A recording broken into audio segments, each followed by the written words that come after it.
इलाज करवाना था और घर चलाने के लिए तक पैसे नहीं थे। इतना सख्त उस बंदे के नौकरी की जरूरत थी मिस्टर सैम की। और फाइनली इंटरव्यू हुआ और सैम को नौकरी मिल गई। सैम को नौकरी मिल गई और उसका खर्च चलने लगा और ऑफिस में बढ़िया से काम होने लगा और वो काम करने लगा। लेकिन उतने पैसे सैम को नहीं मिल रहे थे जितने पैसे से वो अपने माँ की इलाज करा सके। तो उस नौकरी को वो क्यों जरूरत थी सख्त, क्योंकि सैम को एक बिजनेस स्टार्ट करना था और उस बिजनेस को करने के लिए सैम को 10,000 रुपया लगने थे। कितने? 10,000 रुपया लगने थे। लेकिन उसको पैसे कहीं से जुगाड़ नहीं हो रहे थे, इसलिए उसकी नौकरी की खास आवश्यकता थी। फाइनली जब उसे नौकरी मिल गई और वो काम करने लगा, अच्छा 10-15 दिन 20 दिन उसने काम किया, तब तक उस ऑफिस में उसके कुछ दोस्त भी बनने लगे और एक तो खास दोस्त बन गई थी जिसका नाम था रिया। काफी क्लोज हो गए थे 15 से 20 दिन में और बेहद ही क्लोज हो चुके थे और बहुत अच्छा चल रहा था। लेकिन ये सैम को पता था कि इस जो हमें नौकरी मिली है, इस नौकरी में उसको 6,000 रुपया मिलते थे और 6,000 रुपए में वो अपना बिजनेस स्टार्ट नहीं कर सकता था। तो ऑफिस तो आता था लेकिन परेशान रहता। तो जब उसकी दोस्ती रिया से हुई और इस हद तक दोस्ती बढ़ गई कि वो अपना दुख सुख एक दूसरे से चर्चा कर सकते थे और फाइनली किए भी। बताए कि मुझे ऐसा ऐसा है, मुझे बिजनेस खड़ा करना है, स्टार्टअप करना है, ऐसी ऐसी चीजें हैं और जो कि उस बिजनेस को हमें स्टार्टअप करने के लिए 10,000 रुपयों की सख्त जरूरत है, क्योंकि उसकी माँ पिछले 6 महीने साल भर से बीमार थी और उसके लिए 5 लाख रुपया लगने थे ऑपरेशन कराने के लिए। और उसको ये पता था और डॉक्टर ने ये भी कहा था कि इनके पास ओनली फॉर सिर्फ 1 साल का ही टाइम है। अगर 1 साल में आप ये ऑपरेशन नहीं हुआ तो शायद आप अपने मम्मी को साथ छोड़ देगी। इस बात को लेकर के वो धुआंधार मेहनत करता था और जिस जॉब को कर रहा था उस जॉब से वो 5 लाख रुपया 1 साल में इकट्ठा कर नहीं सकता था। तो उसने ये रिया से जब सारी बात बताई तो उसको लगा कि मैं जो बिजनेस खड़ा करूंगा वहां से मैं पैसे इकट्ठा कर सकूंगा और माँ की इलाज कर सकूंगा। तो रिया ने बोली कोई बात नहीं, टेंशन ना लो, अपन काम करते हैं, अगले महीना सैलरी आएगी, है ना, तो फिर देखेंगे कुछ। और ये बात रिया ने सैम से बोली, काम चलता रहा और दोस्तों सैलरी आई। जिस दिन सैलरी आई उसी दिन एक लिफाफा में दोस्तों क्या एक रिया ने एक लिफाफा आ करके सैम को देती है और बोलती है ये पकड़ो और जाके घर पे खोल। तो उसने सोचा, समझा भी नहीं कि ये क्या है, लेकिन उसने थैंक यू भी बोला और फाइनली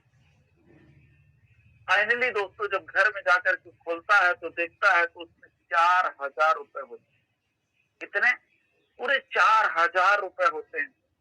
और 4,000 रुपया को देख करके बहुत खुश हुआ। 6,000 रुपया उसके थे और 4,000 रुपया इसके थे। उसने नेक्स्ट डे गया ऑफिस, उसको थैंक यू बोला, इतनी मदद करने के लिए आपको बहुत बहुत धन्यवाद, मुझे इन पैसों की सख्त जरूरत थी। बोला कोई बात नहीं, दोस्ती में चलता है, धन्यवाद की जरूरत क्या है। और ये बात जितनी गहरी सैम की दोस्ती रिया के साथ हुई वहां एक और ऑफिस में काम करने वाला दोस्त जिसका नाम था दोस्तों सरफराज, ये बात और ये दोस्ती उसको अच्छी नहीं लग रही और वो मौके के तलाश में था कि कब ऐसा मौका मिले जो इनको अलग कर। और मौका फाइनली उसको मिल ही गया, क्योंकि जब वो 10,000 रुपया लेके गया तो कोई बिजनेस और नहीं दोस्तों, वो किसी नेटवर्क मार्केटिंग का प्लान देख चुका था जो उसे बहुत अच्छा लगा था और वो 10,000 रुपया उसी नेटवर्क मार्केटिंग की कंपनी में लगा दिया। और जब लगा दिया और उसमें जब अपलाइन लोगों से लिस्ट बनाए, ट्रेनिंग लिया, तो उसको पता चला लोगों की जरूरत है, लोगों को नेटवर्क बनाना है, काम करना है, प्लान बहुत गजब का उसे लगा था। उसको वहां से संभावनाएं दिख रही थी कि मैं यहाँ से अपनी माँ का इलाज करा सकता हूँ। तो जब उसने पहली बार यानी कि वो फर्स्ट अपने आकर के रिया को ये प्लान के बारे में कुछ ऑफिस के जो कलीग थे उनको बताना स्टार्ट किया, तो सरफराज तो मौका ढूंढ रहा था और उसने ये मौका पाया कि उसने पूरी ताकत लगा दिया और ऑफिस में बॉस से शिकायतें किया कि ये किसी को काम नहीं करने देता, ये तो सबको भड़का रहा है, सबको फुसला रहा है, सबको ये किसी और कंपनी में जोड़ने फंसाने वाले में सबको लेके जा रहा है, इसको यहाँ से निकालो, नहीं आपकी तो छुट्टी कर देगा। और फाइनली उसको नौकरी से निकाल दिया। अब सैम और भी परेशान, उसके सरफराज ने पूरे ऑफिस के लोगों को इतना भड़का दिया कि सैम को देखते तो लोग दूर से मुंह फेर करके निकल जाते, कोई नहीं बोलते। अब उसकी सबसे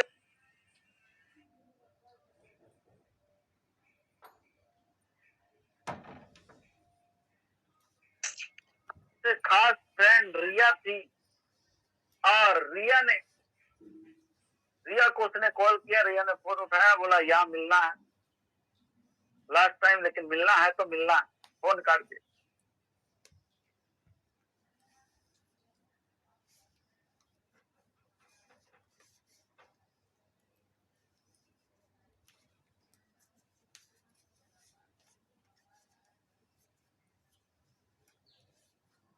आपका माइक बंद हो गया सर दोस्तों, लेकिन बस 2 मिनट और आपको लेना चाहूंगा। अब जब तक कुछ बातें करता, जब तक वो मिला उससे पहले सरफराज ने इसके अंदर सहम के प्रति इतनी नेगेटिविटी भर दिया था कि वो सहम से थोड़ा हालांकि बिलीव नहीं कर रही थी, फिर भी इतनी नेगेटिविटी भर दिया था रिया के अंदर की कुछ असर कर गई थी। और उसने जब गई तो वो इतना समझाया, इतना बताया सैम ने रिया को, लेकिन रिया मानने के लिए तैयार नहीं। और फाइनली रिया ने एक ऑप्शन उसको रख दिया कि अब तुम्हें 2 में से एक चुनना है, तुमको रिया चाहिए या कि तुमको तुम्हारा बिजनेस चाहिए। मैं ये चाहती हूँ एक बार आप, जो हो गया सो हो गया, आप चल के ऑफिस में सबसे माफी मांगो, मैं भी सिफारिश कर दूंगी और दोबारा आप अपना नौकरी ज्वाइन कर लो,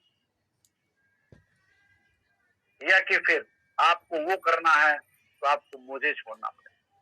फाइनली ये बात सैम को समझ में आ गई थी कि अब ये मानने वाली नहीं है और ये हमारे प्यार को समझ नहीं रही है।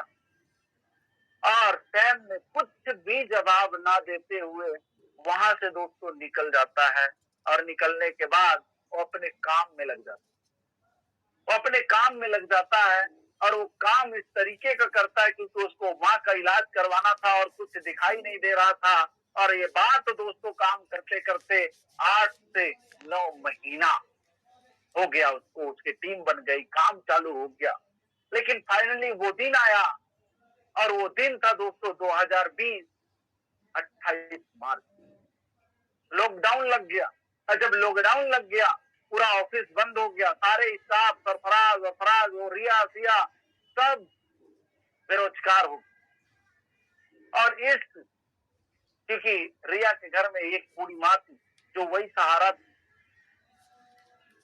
और इस लॉकडाउन की वजह से 1 महीना 2 महीना अब उसकी माँ को टेंशन होने लगी, क्योंकि बेटी शादी करने योग्य है, पैसे कहाँ से आएंगे, जॉब चला गया था और वो बीमार हो गई। डॉक्टर को जब चेकअप कराया गया तो डॉक्टर ने बोला कि मैक्सिमम 1.5 लाख रुपया लगेगा। कितना? 1.5 लाख रुपया। उसने बोली कि आप तो दवा शुरू करो, मैं कहीं से भी लाऊंगी। और उसने दवा इलाज शुरू करवा दी, डॉक्टरों ने लग गए। अब वो पैसे की तलाश में, जो कि सरफराज ने रिया से खूब पैसे खाए थे उन वक्त, जब 7-8 महीना उसकी दोस्ती छुड़ाए थे तो इनके साथ बन गया था, और खूब पैसे रिया के साथ सरफराज ने यूज किया, खाया, और तकरीबन उसने 1 लाख रुपया सरफराज को दे डाली थी। अब वो बार बार कॉल कर रही थी, और सरफराज ने भी बोला था कि ठीक है मैं व्यवस्था कर दूंगा 1 लाख की। लेकिन फाइनली जब उसकी माँ कुछ कुछ ठीक होने लगी, जब ठीक होने लगी, बारी आई घर ले जाने की, तो डॉक्टरों ने साफ मना कर दिया कि जब तक आप पैसे पे नहीं करोगी तब तक हम आपके माँ को घर नहीं ले जाने देंगे, डिस्चार्ज नहीं करेंगे। अब हुआ यूं कि अब वो बड़ी परेशान थी, सरफराज को कॉल किए जा रही थी, लेकिन अब वो फोन ही नहीं उठा रहा। लेकिन वहीं पर सैम की माँ का इलाज भी चल रहा था, जो कि सैम की माँ उस इलाज से उसके पास उतने पैसे आ चुके थे, वो गाड़ी ले चुका था। एक अमीर तो नहीं, लेकिन महीने का 50-60 हजार 70 हजार रुपया सैम कमा रहा था, अच्छी लाइफ चल रही थी, और मम्मी उसकी ठीक हो चुकी थी। और लास्ट रिपोर्ट लेने के लिए सरफराज ने उसी हॉस्पिटल गया हुआ था। तो जब वो रिपोर्ट लेकर के निकल रहा था तो उसके कानों में सरफराज की आवाज गई, तो बोला ये सरफराज कौन? और जब पीछे मुड़ के देखता है तो रिया सरफराज से बात कर रही होती है फोन में। तो सुख की सारी बातें को सुनता है, उसे बड़ा दुख होता है, और वो क्या करता है कि बिना बताए काउंटर पे जाता है। और उसने जब रिया के माँ का नाम तो जानता था, और उसके बिल में कितना पेमेंट हुआ, क्या कैसा है, उसने पेमेंट पे किया, और सभी यानी कि काउंटर वालों से बोला कि आपको बताना नहीं है कि ये पेमेंट तो कौन किया है, और एक एक्स्ट्रा में लिफाफा दिया, और लिफाफा दे करके चुपचाप चला। जब चला गया तो दोस्तों अनाउंसमेंट होने लगा, जितने भी डिस्चार्ज करने वाले पेशेंट थे, तो उसमें उसके भी रिया का बीमा का नाम आया। तो वो चौंक गई कि मैंने तो पैसा पे नहीं करी, ये कैसे हो गया। तो उसने गई और वो बुलाया गया रिया को कि आप अपने माँ को ले जा सकती, पैसा कंप्लीट हो गया। बोला नहीं पैसा तो मैंने नहीं, पैसा हो गया है, आप जा सकती। बोला ऐसे क्यों, कैसे हो सकता है, मैंने पैसा नहीं दिया। कौन दिया है, कम से कम इतना तो बताओ। बोले नहीं, जिसने भी दिया है उनने मना किया है, आपका पैसा पेड हो चुका, आप अपने मम्मी को लेके जा सकते हैं। लेकिन हाँ लास्ट में उन्होंने एक चीज आपको लिए दिया है, और वो लिफाफा दे दी। उसने लिफाफा देख करके सोचा कि मैं खोलूं, उससे पहले ज्यादा जरूरी था कि वो अपने मम्मी को यहाँ से बाहर लेके जाए। तो लिफाफा को रख लिए और वहां से निकली, और जैसे घर पहुंचती है वैसे उसने लिफाफा खोल के देखती है तो उसमें पूरे